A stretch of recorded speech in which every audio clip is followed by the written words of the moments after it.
Hi, and thanks for joining us. This month's edition of Insights sees us on the south coast of New South Wales, where we catch up with Katrina Rowlands of Mortgage Success. You might have heard of Katrina. She's an award-winning broker with a passion for the industry, and she's certainly got a lot on her plate.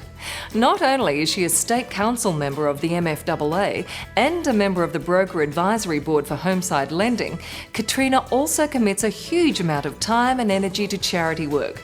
With all this going on, she still finds time to write $12 million a month, as well as partnering in the mortgage success business and running a household. On this month's One Thing, we'll iron out the creases on the sometimes bumpy approvals ride in getting approval at the lowest possible level. It's a simple but powerful concept. But first, don't you want to find out how the Wonder Woman Katrina Rowlands actually does all those things? I do. Let's take a look.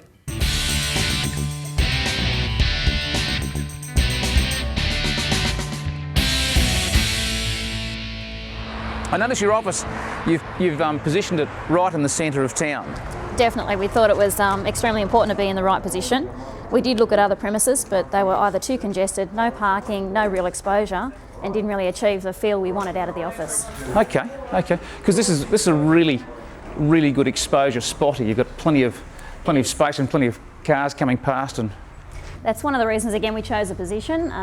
My husband had looked into positioning in town and found out the number of cars that passed this location was thousands and thousands a day. So you guys have done a fair bit of research? Oh, a lot of research, yeah. A lot of looking, a lot of research, a lot of talking, a lot of discussions with local business people to make right decisions, and I believe we've made some very good decisions.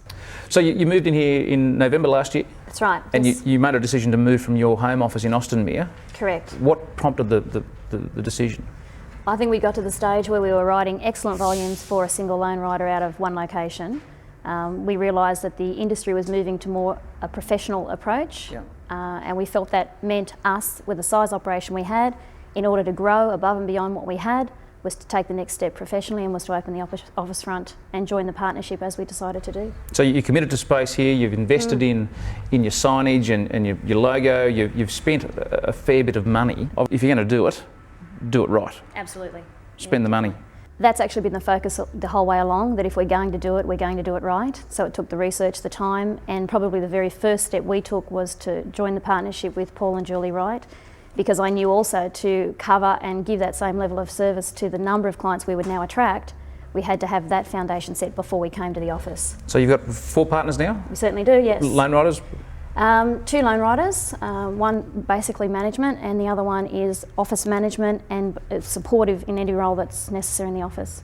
So it covers everything. Yeah, we've got skill sets of the 4 incredibly, with management, IT skills, administration skills, staffing skills, human resource skills, loan writing and basic industry skills. Have you found that the volumes have increased since you've been here?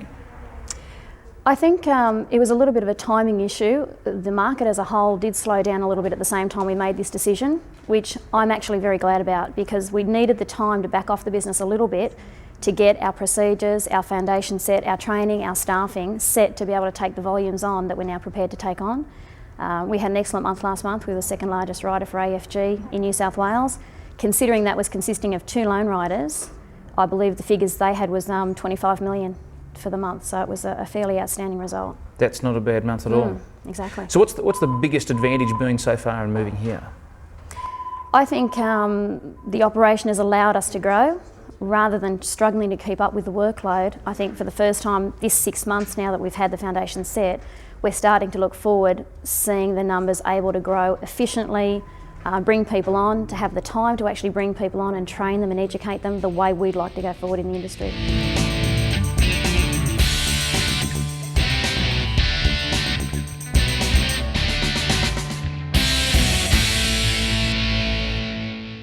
I see with your FBAA and your MIAA stickers, member stickers up. Yes. See, so many people don't do that. I believe the more we can get the MIAA meaning something and that accreditation meaning something, the crucial it is to be a member. One of the things I want to ask you about is your appointment to the inaugural Homeside Lending National Advisory Board. How did that come about? Actually, that was by an invitation. I do a lot of work with Homeside. I've also made it known to different banks that if they want any information, advice, consultancy, I've got no problem in sharing that with them. Yep. Homesite have taken me up on that in a number of occasions, and they created the board in order to make sure they were hearing what the brokers wanted on a regular basis, and they sent me an invitation to become an inaugural board member, which I took as a very great compliment. Because you're also on the state council for the MIAA. That's right. And you're one of the founding members of Women in Mortgage Broking Network? Not really founding member, but a founding supporter. Founding supporter, yeah. I did a couple of presentations for them, and they've got another presentation coming up with a panel of Ask the Experts, and they've invited me to be a member of that as well. You also invest time in other charities and events as well. Certainly do. What are the things you're involved in? Fairly heavily involved in the local REI charities. One is an REI Young Novice Auctioneers charity event that supports kids in the Illawarra with disabilities. Yeah. So that was a big one that we're the main sponsors of that event. There's another one that I'm on the committee of, a Bandaged Bear charity night, which is once a year, and it's a very large matter down here. The last function we had last year raised $130,000 for the Westmead Children's Oncology Department. Wow. Which was fantastic.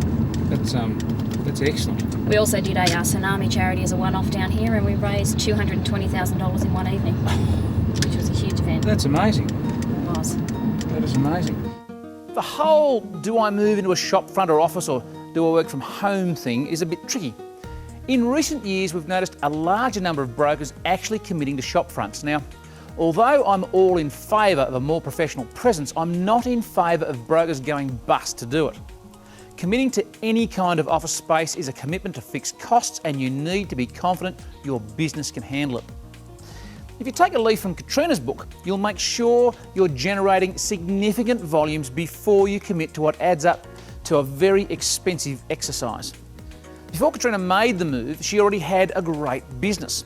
She also did a lot of research. Choose your space wisely. You'll most likely be there for a while. Mortgage Success has to be one of the best presented brokerages I have ever seen. All of their materials, from the office, the signage, down to the brochures, carry a consistent look and feel. They've all been designed to fit together.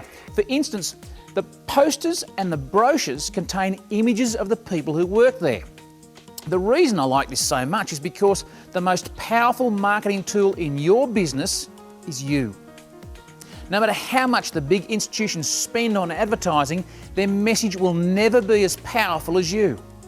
Another tip from Katrina is do it right.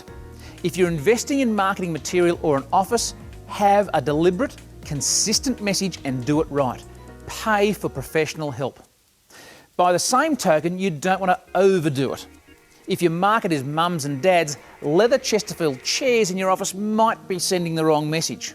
The old adage of dress for success applies just as much to office decor and marketing material as it does to clothing. Perhaps that should be appropriate dress for success. And lastly, remember, the office isn't just about attracting whatever passing trade might be available. It's also about facilitating the infrastructure and support you're going to need to grow. We couldn't resist the opportunity to do some filming down at the beach in Wollongong. When we got there, I asked Katrina what prompted her to start in the business.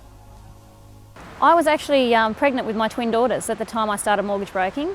I'd previously been a branch manager and was looking after 3 and 4 branches of a finance company, and just decided it was time for a change. It was something I trialled while I was pregnant with the twins, and it just took off from there. I couldn't afford to go back to my old job at the end of the 12 months. So what was it like in the early days when you first started? Very interesting, very interesting. How so?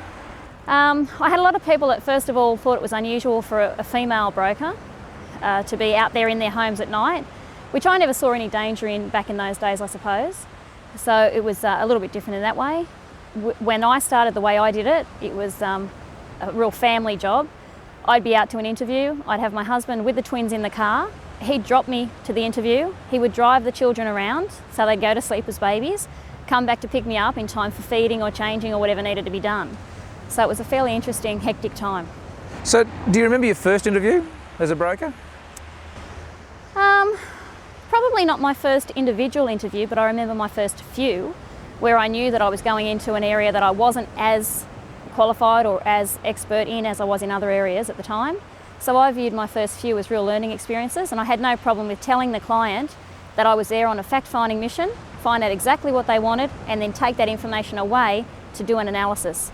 And that's really how I got my broad overview of the products. I took the time on each individual one initially to really study each case. Do you remember your worst interview that you've ever had? I've had probably two that spring to mind, not really worst, but most unusual, as in, all right, how do I react here? One was I was halfway through an interview with a young couple, and there was police officers that knocked at the door and came and arrested the young gentleman at the interview. So it was a case of, all right, I'll give you guys a moment to focus and I'll go away. The young lady asked me to stay and continued the interview as though nothing had happened. So did that affect their serviceability at all? No, it was okay. I did have to, out of duty of care, find out what happened after the arrest, but it was just a tussle with a neighbour that had created the arrest. Tell me, what did you do in the early days to get things rolling? I took every opportunity. I wasn't afraid to tell people what I did, and I was actually quite proud of what I did and the way I did it. So I invited people to hand my name out. Very basic things I did back then that did make a difference. If I had any bills to pay, I'd always attach my business card to it rather than write my name and address. Anything down the school that I had to hand anything in, I took the business card in. And I also had no problem doing cold calls, calling into people saying, this is what I do, this is how I do it. Let me see if I can help you be more successful. That's always been the focus of how I got referrers as well, was I invited them to let me make them more successful, and it works. So you've still got a large number of external referrers who send you business. How did you get them on board? What did you do to get them on board sending you business? I kept in communication with them every step of the way, and I worked to their best benefit. So I took accountability and responsibility for each transaction, including how I could make it easier for them to have the transaction go through successfully. I'm very proud of the fact that I've never paid for a referral, and still to this day don't pay any referrers for business, which I think even in this day and age is fantastic. I'm very proud of that. But same thing, they've always been people that are professional in their own industry. So I've got a solicitor who is an excellent solicitor, extremely efficient, but he's happy to be a professional solicitor. Real estate agents, same thing. They're happy to do their job and let me do mine well. So I've created a network of highly professional individuals happy in their own industry. You're saying that you work towards making your referrers more successful. How do you do that? Well, it's a combination of obviously doing business with them and working with them to make their transactions simple, but also I take it pretty personally that I've got a solicitor in town that I do a lot of work with and have done. When we first started, he was fairly not known. I introduce him to people that I think he will benefit from and be able to support them in their business, even if I'm out of the loop. I also have networking functions, or again, charity functions, that I invite him to come along and be introduced to a group of people that I think would benefit from his services, and he would benefit from that relationship. So I bring them into the group of networking professionals. Where do you get most of your business from now? Does it come from externally or internally from within your own client base? Both, which is why I'm still growing. I had a lot of people saying that you get to a certain level of business and you couldn't proceed any further beyond that. I also had a lot of people tell me you'd reach a certain trail commission and your trail would then stagnate. I haven't found that. Ours is still growing.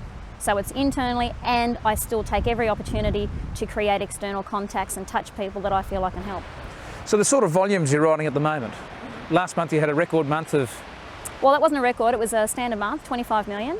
But even individually I was writing between 10 to 15 very regularly, which is why I was at my burnout stage. I had to make a change to continue, but the change to a partnership has allowed us to continue that growing. So bringing Paul's business into that as well, his referral network into it as well.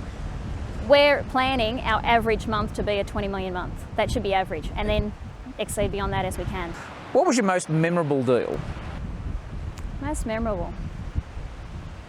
I have a fairly well-known entertainer that I did some work for, and it was memorable because he'd been through 3 or 4 brokers before me. He'd been told it couldn't be done, and I was able to get him from what he had been given as I think it was a 9.5% loan, back down to a 6.76 deal, and I was able to refinance it, give him extra money, and get the deal done within a very short period of time. So that was memorable because it meant something to me. From that point forward, that gentleman's become a very good friend, very close friend. Did you get any business from there? Did he refer other people from the entertainment business to you? I got benefits from referrals as well as relationship.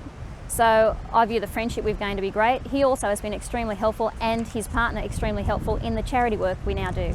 So I find them extremely supportive of all facets of my life now, which is great. Do you get involved in commercial or in that kind of stuff, car loans?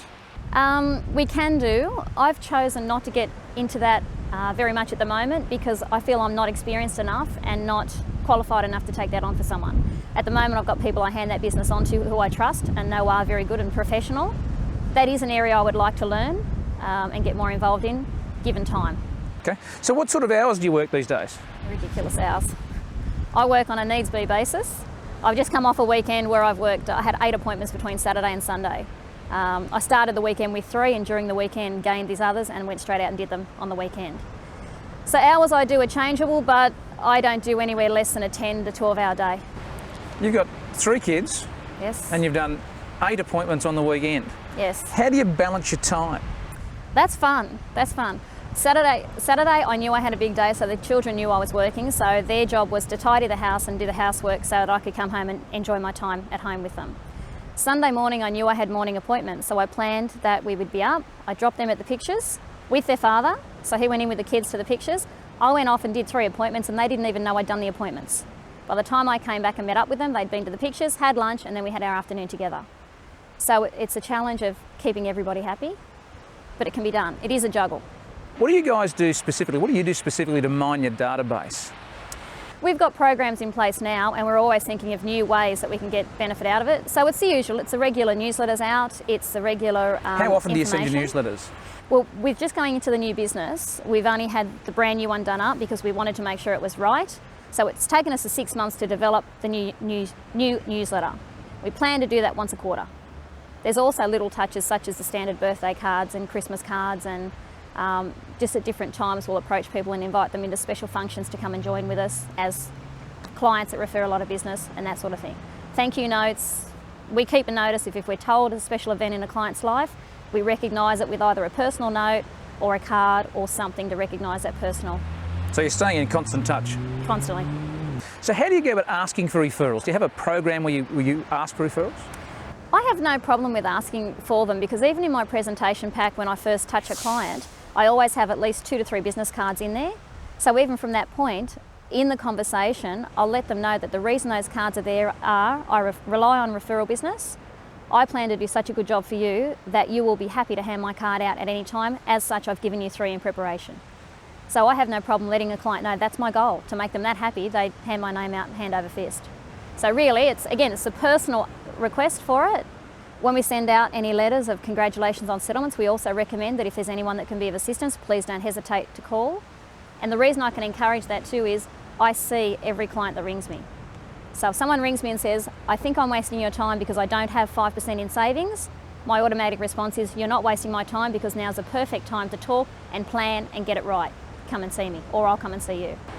So you're constantly planting the seed to Always. go forward? Always looking for tomorrow's business today. So what would you say is the strongest part of your business now? I think it's the way we manage. We plan to be as accountable, as responsible as possible for the whole transaction to completion and beyond. And we have no problem saying that we will look to speak to your solicitor with your permission. We will look to speak to your real estate with your permission to make sure everything happens as it should, and we'll become the hub of the wheel to make this all roll around. And I tell clients it should be the most enjoyable experience of their life. And that needs control and that needs accountability. So we're happy to stick our hand up and say we'll be accountable to make it happen. If you had to pick one thing that's contributed the most to your success, what would that be? You know what it is? I don't look at the dollars. I have never checked my cheque that comes in at the end of the month. I've never done this job for the income. I think the minute you start counting the income, you're losing the bonus of the enjoyment of helping that individual person on each transaction. And because of that, it is ridiculous, but it can be 2 months and I'll ask whether a cheque came in. It's never been a focus, never will. The minute you start looking at the income, you haven't got it. It's got to be why you're there is to help the people. So what do you see yourself doing in the next 5 years? I would love to be in a coaching, mentoring, educating role. I would love to inspire people to get the professionalism this industry deserves and get the most out of what they want to put into it. So I have some people that say they wouldn't be willing to do what I do to get where I am, and that's fine. As long as you give your best and do your best and get where you want to be and realise your own potential, I'd love to help people do that. Now there's a good tip for new brokers. When Katrina started, she'd tell her customers that the first interview was a fact-finding exercise, then she'd go away and research the solution for them. The key here is she did the research. There's a couple of advantages to this strategy. Not only will you come back much better prepared, but it also takes a little bit of pressure off your first couple of interviews. Katrina says you get referrers by focusing on what they want, and she articulates how she acts in their best interest by keeping the transaction as simple as possible for them and keeping them informed, giving them referrals, introducing them to potential referrers and inviting them to networking functions. Now, when it comes to asking for referrals from clients, Katrina tells the clients she will earn the right to ask for referrals by delivering great service. She gives them 3 cards and tells them what they're for and prompts for referrals after the settlement. The reason she gets referrals is she makes it part of the deal up front, not at the end. Our systems library module, Referrals, the foundation of your business, can teach you everything you need to put this highly effective referral system in place. Why not give us a call and have us come and present it to your group? Now, Katrina delivers her service levels by remaining firmly in control right through the transaction. She gets permission to deal direct with the other service providers involved and keeps everybody fully informed. Now, Katrina is expanding her business and she's adopted a model that sees her bringing people into the business and training them up rather than bringing in existing loan writers from elsewhere. I wanted to know more. The office is expanding, Yes. And you're now recruiting loan writers and bringing them on board. What are you doing to take them through the process to take them up to that level where they're ready to start dealing with customers as a broker? Well, I've got a fairly solid opinion on that, in as much as I want people to be fully trained to a level that I'm happy with them to deal with my clients, and it's a bit of pride there as well. Before I do any handover, I make sure the person is at the level I'm comfortable with. The example I have is the gentleman that we're now partners with, Paul. I met Paul as he was a business development manager for another bank, and he was my BDM. So I dealt with him. I loved the way he treated me, the way he spoke, the way he dealt in support of my client. So in a conversation one day, I just said to him, look, I think you're great. If ever you want to jump the fence, please let me know. And if I can be of support, I will. I'm very thankful he did ring me. He came and worked with me in my office when I was still at Austinmere, and he worked with me in that office for 12 months. He came out on interviews with me where he actually just sat, perceived, came back, saw the analysis, saw the on-flow, and he worked 6 feet away from me for 12 months before he then went out on his own with his own client base. So it was very well managed, and I have no hesitation saying he's every bit as good a broker as I am. We're now duplicating that process again with a young girl, Kellyanne. She's now done her 12 months in the office. We're now progressing her. She's choosing to go a little slower, but that's fine, but we're now progressing her to the next level of involvement, and we've just taken a new girl on to start that process again, and it's working beautifully. Looking forward, what do you think brokers will have to do to continue or to become successful? I think they need to build very strong referral networks of people that are trusted and as professional as they are. I think they need to make sure that they stay on the cutting edge of education, align themselves with professional bodies such as the MIAA to show that they have a standard of excellence in the industry, and also just be aware that they have to keep up to date with the education of product changes. Never sit back and rest on laurels. That's the start of the demise. You have to keep progressing forward, educating yourself, moving forward and putting back to the industry, I think.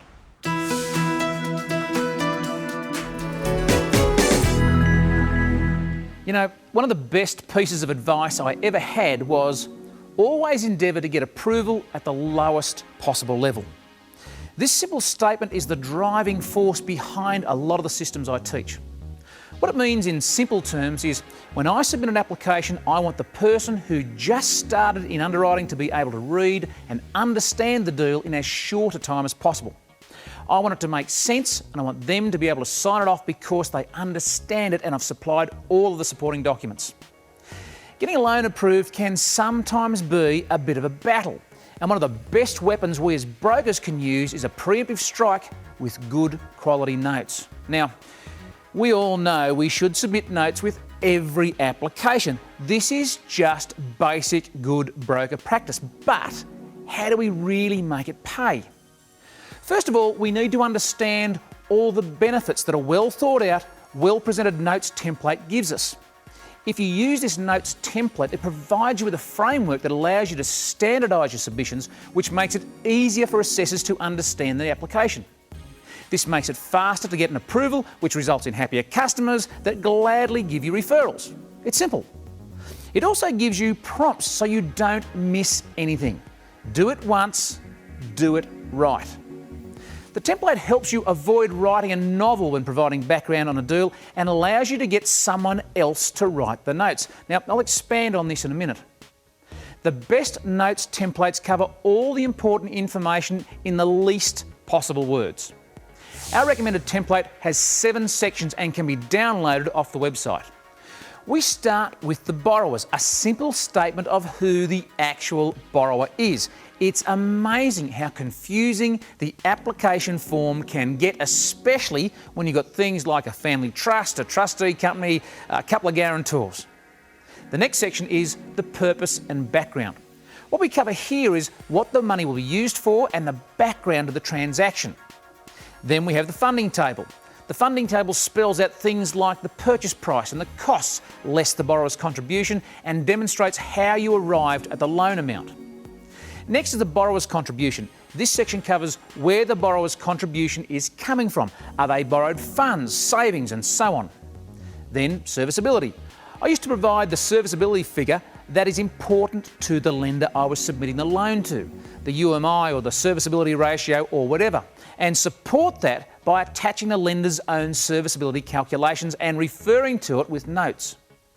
The security section comes next, where we cover off exactly what and where the security property is. An accurate description here can save a lot of drama down the track. For instance, is it a first registered mortgage or 2 cross-collateralised first mortgages? Perhaps it's a first supported with a second. Whatever the structure, this is where you spell it out, and don't forget to cover just who owns the security property. Finally, finish off with the assessment section. Here, we're telling the assessor why this is a deal, demonstrating that we understand both the transaction and the client. It's a good idea to cover off any weaknesses in the transaction and explain why it's a deal anyway. Once you've developed a template that works for you and you use it every time, you are well on your way to having your applications bump to the head of the queue. Every assessor I know wants to work on an application that they can process quickly and get off their desk. You don't want to be mucking around with a file where you need to make a dozen phone calls to get to the end of it. And needless to say, it's best to have all your supporting evidence with the application. Don't send things in dribs and drabs.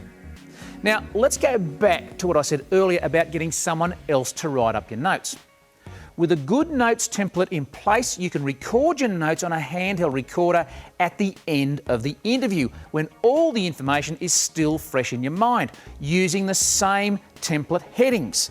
Give the tape to your PA or your file driver and they simply fill in the blanks. This leaves you free to go and write more business. Remember, success is not a mystery, it is a system. You'll see me next time on Insights. There's no doubt about it. Getting approval at the lowest possible level is a crucial concept for professional operators. And what did you think of Katrina Rowlands? Certainly, she'd have to be one of the most dynamic women in broking, and a dynamic woman, full stop. Join us again next month when we talk to Andrew Gardner, a Melbourne broker with quite a different business model. And Daryl takes you through the concept of focus, buying what you're not good at. See you then.